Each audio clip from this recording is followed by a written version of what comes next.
Philadelphia has it.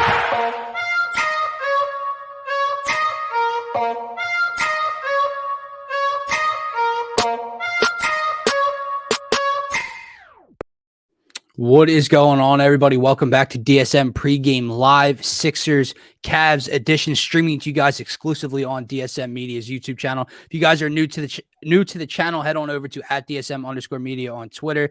Hit that follow button. We greatly appreciate it. And while you're on the page, you can check out the link tree in our bio. It'll take you to every social media platform. We are available on IG, Facebook, TikTok, etc. But if you guys want to catch all of our great pregame shows over here for the Sixers, Phillies, and Eagles, make sure to tap in to the DSM Media YouTube channel. Hit that subscribe button, like this video, do whatever you got to do. We greatly appreciate it. It is also the best way to get all of your thoughts, comments, questions, and concerns pulled up on the screen and to be interactive throughout this show and all the shows here on DSM. I am one half of your host, Dylan Davis. You can find me on Twitter @DylanJD98. Check out my main man, Scotty, on Twitter as well, @ScottyDrown. Brother, it's been a while. Man. I think the Nets, the big Nets win was the last time we got together to talk about in a pregame show. We didn't get to talk about the aftermath of it in that big time win. So how's it going? It's going good, man, especially on the Sixers front, right? Won 3 in a row now. Obviously 2 of them in Orlando, but good win against the Atlanta Hawks on Monday, right? Embiid's return game, he comes out, makes his mark. 30-game winner. And it's a fully healthy Atlanta Hawks team who I think we can all agree is a playoff team, right? Yeah. So I love that win against the Hawks. That was at home, I believe, right? The Hawks win? Yeah. That was at home. Okay, so you got a nice tough one tonight. Another one of those barometer games coming up against the Cleveland Cavaliers, who are third in the Eastern Conference. So I'm excited for that, but nonetheless, had a little bit of a hiatus, obviously, a big holiday weekend. Didn't get to Turf Talk, which we'll bounce back with that tomorrow, which I'm excited for. But happy holidays to you, my man. I know we already talked behind the scenes, but definitely want to say it on air, and happy to be back. Let's get down to it. Yeah, man, and with missing so much time, it hasn't been a long time. It's been less than a week, but it feels like so much has transpired, and I think it's because of what you said. The Sixers are playing really, really good basketball, Scotty. And the last time we spoke, no Joel, no Maxey, no Harden. This team, the big three, out, and Tobias missed 2-3 games shortly before that all occurred, right? And you just felt so down in the dumps. Like, how is this team even going to stay afloat? How are they going to survive? Scotty, they haven't just survived. Yeah. They have soared and gone above and beyond all expectations. Guys like Shake Milton, D'Anthony Melton, George Niang, Paul Reed, they've all been huge each and every night to step up and to give the Sixers a shot to win. They've beaten big-time opponents shorthanded as well, man. They've beaten the Bucks. They've beaten the Nets. They've just beat a fully loaded, a fully healthy Atlanta Hawks team, as you mentioned. Yep. So it's not like this whole run was just full of Orlando Magic-esque teams, correct? So even though they took care of them in a back-to-back in Orlando over the weekend as well, before we get into keys to victory, our best bets, all that fun stuff for tonight's game against the Cleveland Cavaliers, I kind of want to look big picture. Yeah. I kind of want to talk about this scope of missing these guys because we haven't discussed it. And James Harden, obviously Joel Embiid's back in big fashion against the Hawks. James Harden is eyeing Monday in Houston for a return. Maxey should hopefully come not long after that, right? Maybe a week or two after that. So you're getting the Sixers back fully healthy soon. Was it a blessing in disguise in the big picture, the grand scheme of things, for these injuries to have occurred, and especially so early on in the season? And what I mean by that is what we saw happening with this team early on, right? The lack of defense, Doc's fidgety rotations, the stagnant offense, the lack of role definition, all of that balled up, and we saw a bad product out on the floor, a losing product out on the floor when it comes to the Sixers team. Fire Doc Rivers. Do we have to switch up the starting lineup, et cetera, et cetera? My question to you is, so A, was it a blessing in disguise because now you see the way Shake has kind of found a new role and kind of been revitalized on this team? D'Anthony Melton, George Niang, all those guys we've read off. Yeah. But also going forward when they get healthy, how will Doc and this team run? Will they run a similar offense, but heighten that offense with the talent of Harden and Embiid and Maxey?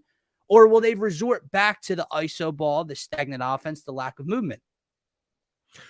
Great question, by the way. Just to start here, it's a great question, because there's a lot of different different avenues I can take with this question. But overall, I do think it's a blessing in disguise because you've allowed guys to find their roles and really dig in and figure out what they're good for within this Sixers offense, on this Sixers roster, what they can really excel at. Guys like D'Anthony Melton, Shake Milton, they didn't get this time right at the beginning of the season where it's all about Harden, Maxey, and Embiid. Shake wasn't even on the floor. Right? Shake wasn't even on the floor. Melton is rarely getting shots, if in any at all, in games, right? So they got to step in, get really confident within their roles to where now, you probably would want to scale back D'Anthony Melton a little bit, right? His shooting numbers are starting to go down. He's playing a lot of minutes. Same with Shake Milton. I would imagine the same thing would happen to him over time. But you do want to scale him back a little bit once these guys return.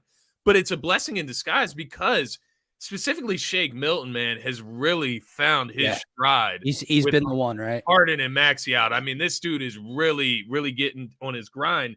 My one caveat to saying this is a blessing in disguise, and shout out Paul Reed as well. He's more inconsistent. I would throw Niang in the conversation as well. I think Niang out of all of the other three had the most defined role already, so it wasn't like something new.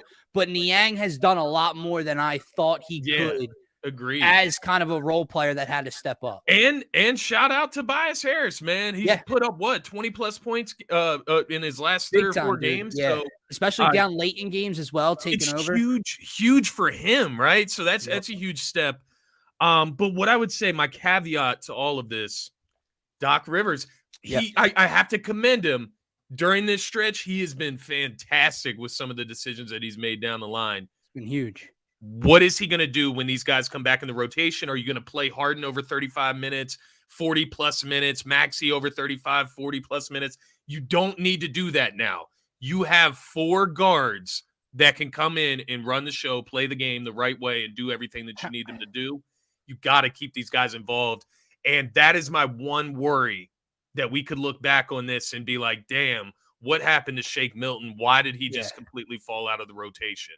I guess my follow-up to that is, for me, it's not even the minutes, Scotty. It's like not. I think we all acknowledge the fact, and we're all going to freak out if, Harden and Maxey's first game back, Shake gets a 3-minute run, and then in the third quarter, and that's it, right? We acknowledge the fact that Shake needs to not have a huge role when they're healthy, but he needs to have a role, especially offensively, for this team off the bench.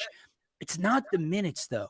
It's what you do and what opportunity you give these guys in those minutes. Yeah. So when Shake Milton comes off the bench, is he playing alongside James Harden? And if he's playing alongside James Harden, is James Harden dribbling the ball through the floor until there's 6 seconds left on the shot clock? And it's a lot of isolation, because that's the one thing I'm looking for, right? I think Doc has gotten a lot of praise from Sixers Twitter, and rightfully so. But we've kind of seen this movie before the last couple of years, not to the extent of all of the injuries. But we've seen Joel Embiid-less basketball before, right? Yeah. And we've seen Doc coach up his undermanned teams and get wins you don't expect, and then fully healthy drop games they should not be dropping. So how can him and this coaching staff involve these guys and involve this new sort of offensive identity and blend it with Harden, Maxey, and Embiid? Because don't get me wrong, Embiid was huge his first game back. But you saw here and there throughout the course of the game, you give the ball to Joel. Hey, man, if I'm Shake, I'm not getting the ball back at times. I'm back in the corner. So how can they stay away from that stagnant offense, the off-ball movement, the off-ball screens, working the ball around? I know it sounds corny, like we're coaching a high school team, but share the basketball, dude. Yeah. Man, you look at the best teams in the league, they all do it, man. The Warriors, right? The way they move the ball around. It's all about sharing the rock. And the Sixers have to find a way to continue to do that. Obviously, this time right now, I think the biggest thing for Doc, this time without Maxey, Harden, and even the time without Embiid, it allowed you to see who's real and who's not. Guys stepped up and some guys didn't. Shake did, Melton did, Niang did. These are guys that stay in the rotation. And I would take it a step further as far as your point where it isn't minutes, right? It's not about the amount of minutes. It's about their opportunities when they come in the game, Right. Maybe you don't play Shake with Harden. Maybe you play Melton with Harden. Maybe you play Shake with Maxey, who likes to be off ball and shoot off ball a little bit more, right? There's things that he has to work out and see what fits right, but we now know who's real and who's not.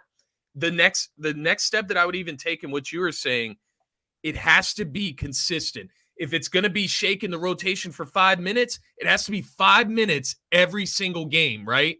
I'm not saying that that's what they need. He needs to get 10 to 15. Right. I You're would just say. throwing a number out there. I'm just throwing a number.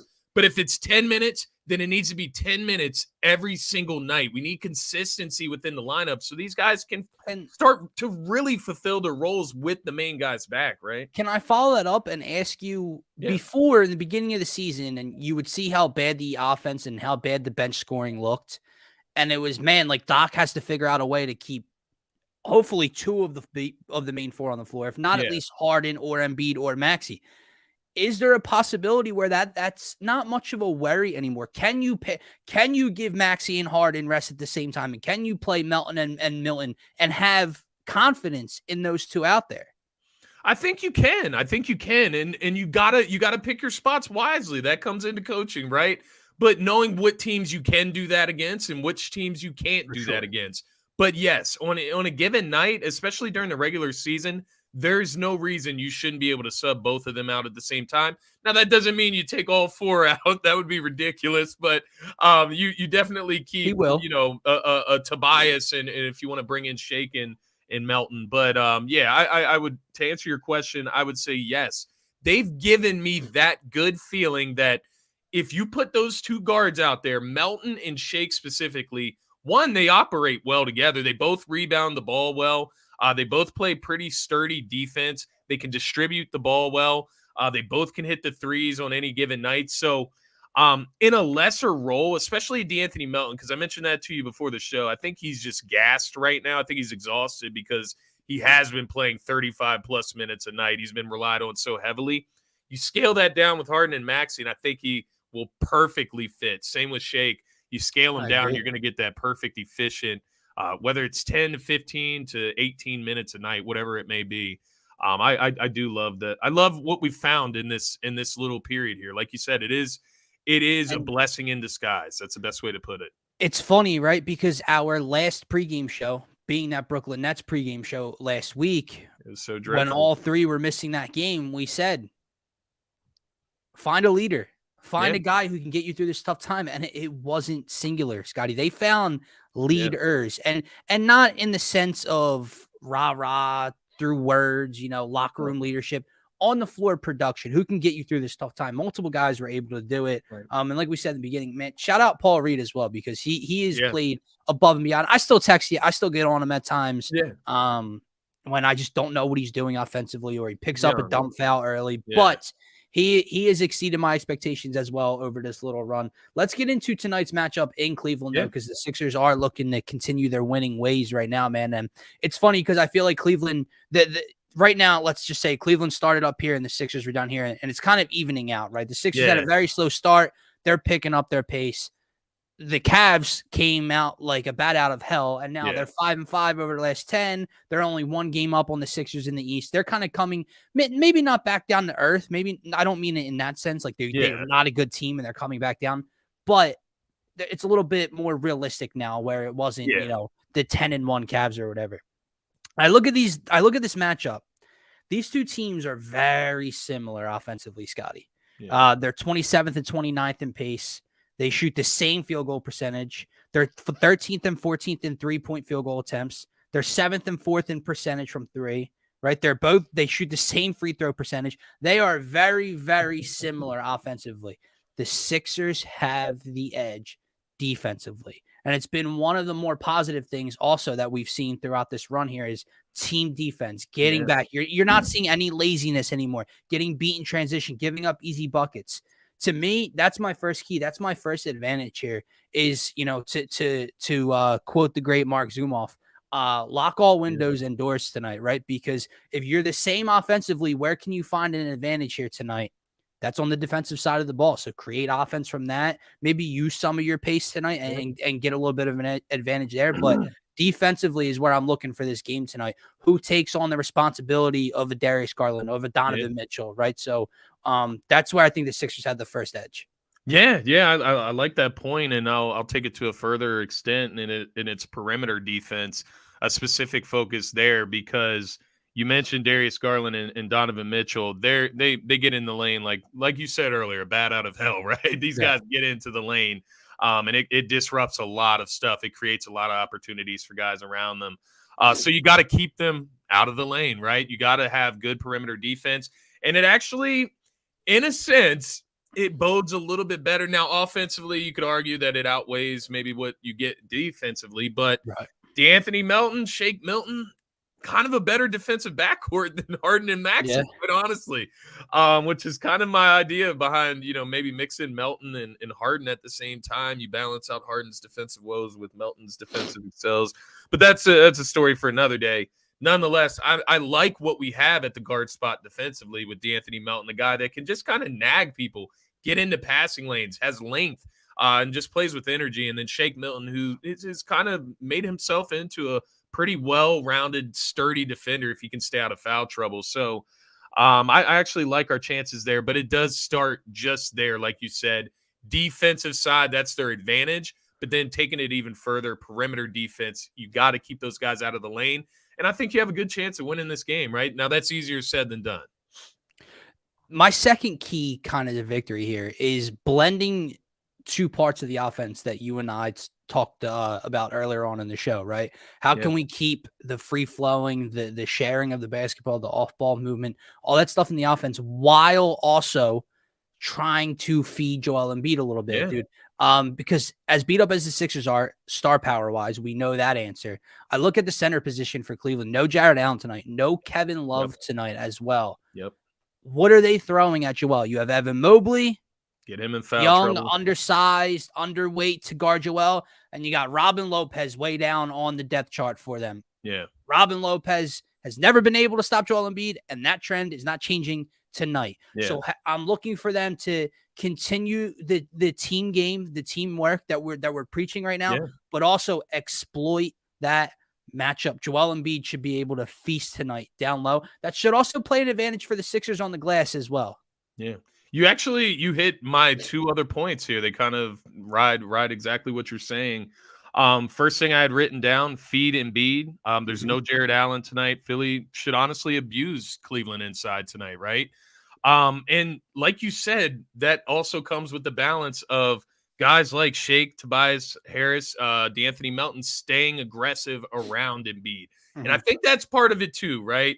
Like, it's not just coaching. It's not just, telling these guys what exactly they have to do, or Embiid yelling for the ball and being a black hole and off. It's not all of that. These guys also have to remain confident that they can contribute outside of what Embiid is doing. And that means sometimes taking and finding your own shot, right? Now, you don't need to get out of hand, right? We don't need 3 straight Tobias Harris drives in the lane, mid-range jumpers. No, you have to find the balance, like you said. But those were my 2 other keys of victory.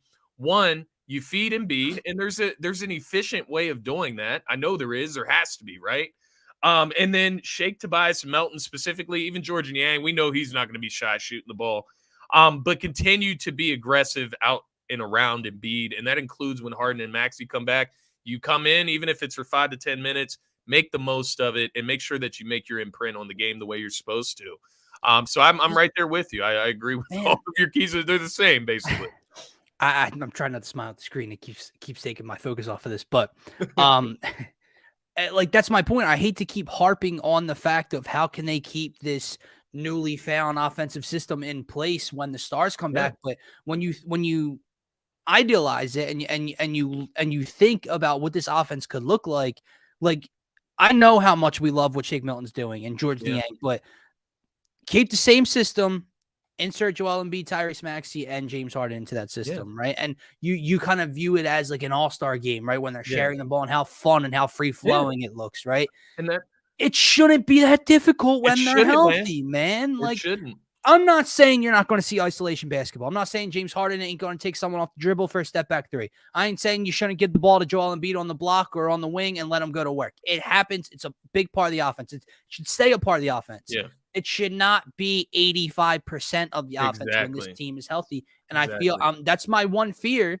right now is I'm hesitant to be super excited because I hope they don't resort back to it. They can't exactly what you're saying. They cannot resort back to standing around and watching Embiid and Harden play basketball, because that's what they did in the playoffs last year. It's what they tend to do whenever these guys are in the lineup, whether it's Maxey, Harden, and Embiid, or just Embiid and Harden. They stand around and they just watch them dribble, move around. Even if you got them in an ISO possession, you can still cut back door. You can still get behind your man and do backdoor screens, right? Man. There's a lot of things you can do here to keep the offense free flowing. I don't know how much that is on Doc's scheme versus let me throw a word at you, right? Being inactive. Let me throw a word at you. Trust. How much of what we saw in the playoffs and how much of what we saw early on in the year was Doc, right or wrong? Clearly, he's looking wrong at the moment, but Doc and the staff not having trust in a Shake Milton, in a George Niang, in a Melton, etc., in Paul Reed to have an effect offensively. So it's like, hey, in their minds, I got to get the ball to Joel on the block. That's our best offense, when in reality, it might not be. Yeah. So it's something that they have to figure out, and I guess it'll be cool to continue to do these shows with you each and every game and kind of see where Doc's taking this thing when they get back to fully healthy, man. So I think you're right. I think keys to victory are kind of wrapped up where it's similar mindset. Both teams match up really well together offensively. They're very similar. It's going to be a great game. I think the Sixers might have the edge defensively tonight. Let's get to our goal of the game. One and the same, man. I'll throw it to you here. What is our goal of the game tonight for the 76ers? So we're just going to specify, right, on what we've been preaching about the entire show, which is just keeping these guys involved, them staying aggressive within their roles. And we're going to start with Shake Milton, right? Keep Shake Milton aggressive. We do not want to lose this version of Shake Milton, because this version of Shake Milton makes your team better. He's facilitating. He's taking good shots. I know we were annoyed the other night. No threes being taken by Shake. So frustrating, bro. But what I will say, at least he's not taking bad shots, because that's something we've seen Shake do in the past. I'll throw a little wrench in your statement, and I think in today's day and age, if you're taking almost 20 shots and only one of them's a three, there's a couple bad shots in there. Like, the ratio's way off in today's scoring. That is fair, and I think we talked about that last game, just as far as like optimizing your shot selection. So annoying, bro. Yeah, it was really annoying. Obviously, we laid down the Shake over 2 threes, but just keeping him involved, man, and like we said, if that is him taking more threes, even I would like to see him taking 3 to 4 threes a game at least. But nonetheless, just keeping Shake involved, keep that aggressive flow, keep his confidence high. Last 7 games, man, 22 points per game, 6 rebounds, 6 assists per game for Shake Milton.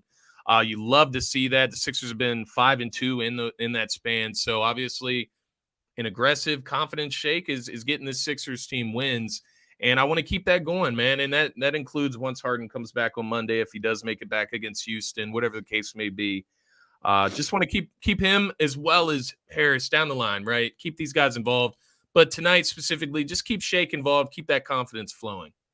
Yeah, man, and I'm going to piggyback off the Shake Milton train here, and I'm going to get to our best bet of the night, and that track sticks with Shake Milton. No, it is not threes. No, it is not scoring the ball. It's what has Shake been doing elsewhere on the floor to help this team win. With Joel Embiid back, so much of the offense, it just feels like it's sucked back to him, right? So you don't want you're hesitant to look that area for a bet. I'm looking at Shake Milton rebounding tonight. Shake Milton has not had a game with under 5 rebounds since November 18th, all the way back against the Bucks. I think it's like over the stretch, over the last 8 or 9 games, Shake Milton has had 5+ rebounds. His over 4.5 rebounds tonight is set at -105 on DraftKings Sportsbook. That's my favorite play to look at. Obviously, we have a couple different same game parlays in. I don't want to give multiple leg parlay out as the best bet. I try to simplify it and limit it down to one thing. Let me throw this one to you live on the air, right? Yeah. What do you think about one of the bench pieces, one of the shooters coming off the bench and taking their over points? I know Niang's over under was set at 8.5, and I think Korkmaz's was set at 6.5. Both at like +100 or -110. I was just looking. Shake's our best bet, but I feel like one of them kind of gets going tonight. Obviously, I was gonna say obviously. It's not obvious. I like Niang obviously a little bit more just within his natural role, even when everybody's healthy. But I don't know, man. Korkmaz has been pretty aggressive when he's coming in. 6.5 points. How many minutes? Let me take a look at the last game and just see. Because how many minutes is For Korkmaz Ferk, really I'll look getting? for you. I think he's been on Korkmaz. 19 minutes last game, 25 against the Magic, 17, 20, 21. So since basically coming back against the Nets after not playing, well, he was injured as well, so he missed some games there. He's getting more minutes than Daniel House right now. Interesting enough. Yeah. Only 2 points against the Hawks. I would lean Niang. I would lean Niang just because you just never know. All it takes is 3 threes. You know he's going to get the shots up, right? He's going to shoot it. So I would go with Niang at 8.5. I like that over a little bit more than Korkmaz. Need to see a little bit more from Korkmaz, right? Does maybe throughout this stretch he's able to take Daniel House's spot in the rotation. I think House has looked good as well, though. That's the thing. I have liked House, defensively as well. Yeah. He plays a little scrappy and he can shoot the three. So so it'll be interesting. So speaking of bets here tonight, I got 2 plays for you. One's a realistic play, and one is a $10 free bet risk free. Okay, I have on points bet plus 204, Shake Milton 10 plus points, Anthony Melton 10 plus points, and Tobias Harris 15 plus points. That is at plus 204. 50 pays 152. Okay, yep, that's my realistic one. Now here's my $10 bet, boosted plus 4,200 for the Sixers. Holy cow! All right, ready? DeAnthony Melton 11. Shake Milton 14, Tobias 14, Joel 25, Niang 2 plus 3s, and Ferk 2 plus 3s. Okay, Ferk and Korkmaz. 10 pays $430. Kind of like it, man. I might throw that down with. You should send me a screenshot of that, man. I like that. I like that. You're relying on Korkmaz, but it is a free bet. Like, I mean, who cares? So I actually like that because Korkmaz can he got 3 3-point attempts last game. And well, you know, the funny thing is, like, it'll miss by another leg. It won't be the Korkmaz leg. It'll miss by Tobias. Shake will score 13 tonight, or Joel will score 24 tonight. It'll lose by something stupid. I've had some really bad luck the past couple of days. I missed by 1 Matt Ryan yard. I missed by 1 DeAnthony Melton points 2 games in a row. There's been a lot to go the wrong way. I had to play it safe tonight for that reason. I've just been taking L's, man. Earlier I lost by like a Messi goal, and he actually got a penalty kick. Oh, I did see that. Got blocked. I did win a parlay earlier on the World Cup, but only profited a little bit. That made me sick, man. And the France, I threw down on France, and they didn't even play the starters, so that shit blew me. But nonetheless, I'm learning as we go in the World Cup. But tonight, I'm playing it a little safe. I actually, you saw my play from earlier, plus 225, just so slightly up from yours. Philadelphia plus 9.5, which I'll go ahead and say it now. I actually have Philly winning this game tonight on the road against the Cavs. So I would imagine staying within 10. It should be a close game nonetheless. I have Shake Milton 12 plus points, DeAnthony Melton 11 plus points, and Tobias Harris 14 plus points. That comes out to plus 225. And then I laid down just a few other what I would call safer bets. I did Embiid 2 plus blocks, and that comes out to plus 125. He's averaging roughly around 1.7, 1.5, 1.6 in there. So any given game, you can get 2 blocks. And against a kind of a smaller Cavs unit tonight, why can't he get a few blocks against Evan Mobley and company in these shorter guards? I also obviously took our best bet of the night, Shake over 4.5 rebounds. And then I went ahead, man. You're going to laugh because I went ahead and threw down the Shake Milton 2 plus 3s again. It's at plus 125 again.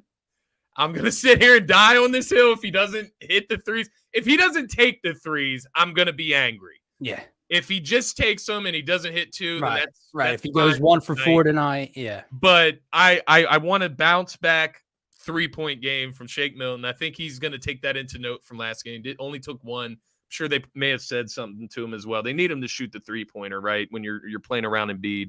So I took that at plus 125, which I consider a little bit safer of a bet. But that's all I'm playing tonight as far as this Sixers game. All right, man. I like it. So getting to our predictions and players of the game, you have a Sixers win. I gotta ride the hot hand, man. I really do think they come away with a win tonight. Yeah. I think they're playing too well. I think the lack of size and bodies down low for the Cavs tonight plays a huge factor. I think this is a classic Joel Embiid game.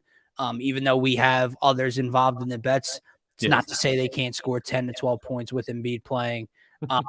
So I'm going to go with a Sixers win, and I'm going to go with Joel Embiid as my player of the game. Obviously, not too difficult with Harden and Maxey out. I would assume you might have them as well, man. But I think this is I think Joel goes for probably 30 plus again tonight, possibly around a 30 point triple double esque night tonight. I like it. Honestly, and I would tend to agree with you. I think Embiid is the guy, right? Like, yeah, Shake will have his game, Melton may have a game, whatever the case may be, but Embiid's the guy. I'll go in a different direction just to kind of switch it up a little bit. I'm going to go with the DeAnthony Melton, quote-unquote bounce-back game. Not that he's played, like, terrible. He's just shot the ball really bad. And like I mentioned to you before the show and earlier in the show, he's just looked exhausted. They've had a few days off, right, before this matchup. They are on the road. But I'm expecting a DeAnthony Melton bounce-back game tonight. Anywhere from 13 to 15 points tonight. 4 That's all it takes for us, brother. Gonna take 2 steals. He usually gets those for me. And then I'm looking for 3+ threes from DeAnthony Melton tonight as a bounce back. Playing off Embiid, you should get some more open looks. And the biggest thing, I imagine he's going to be the guy guarding Donovan Mitchell. So it's going to be huge on that end for us. We need him to be locked in tonight. And I think he's going to show through and make it tough on Donovan, right? He's not going to hold him under 20 points or anything. Yeah. But he'll make it tough on him and make it every bucket. Donovan and Joel have a little history against each other. We all remember the push in the back. We remember Joel's crazy 3-point again to kind of bring them back to beat the Jazz 2 years ago. So there's a little history there. So they'll try to outdo each other tonight. But yeah, man. So that's gonna wrap up predictions. We both have a Sixers win tonight. Joel Embiid, DeAnthony Melton. Best bet, Shake Milton over 4.5 rebounds at -105 on DraftKings Sportsbook as well. You could only have Cork and Shake or B-ball and Niang. That's an interesting question, man. Cork and Shake or B-ball and Niang. It's like the perfect balance, because if it was like B-ball and Shake, I'd probably take that one. I think I got to go Niang and B-ball, dude. I don't know. I feel you. Korkmaz just doesn't hold value to me, whereas B-ball and Niang. Even though, hey, Cork, I need you for 2 tonight. I need you for 2. Yeah. Got us, man. I don't know. It's tough. Niang and B-ball, Paul, they both bring value to the team, whereas Korkmaz, not for sure yet, right? Where Shake Milton's bringing put it this way. more value than those two. When Harden and Maxey come back, Niang will be more important. Don't know where Korkmaz minutes go. I really don't. Yeah, I don't like unless he gets the nod over Daniel House. I don't know if Doc's leaning that way, but once those two come back, you have a much deeper team than you had the first week or 2 of the season, it seems like, man. So someone's minutes are either getting fully cut or limited to like 4 or 5 a game. So for me, it would be Ferk, but who knows? Yeah. Doc loves him some Furkan Korkmaz. Go Sixers, ring the bell, and let's go catch a W tonight. Scotty, win some money. Guys, check us out, all of our great content over on @DSM_media on Twitter. Don't forget to subscribe to the YouTube channel. It's where you can catch all of the DSM pregame live shows exclusively. For myself, for Scotty, have a great rest of your night. Go Sixers. Go Sixers.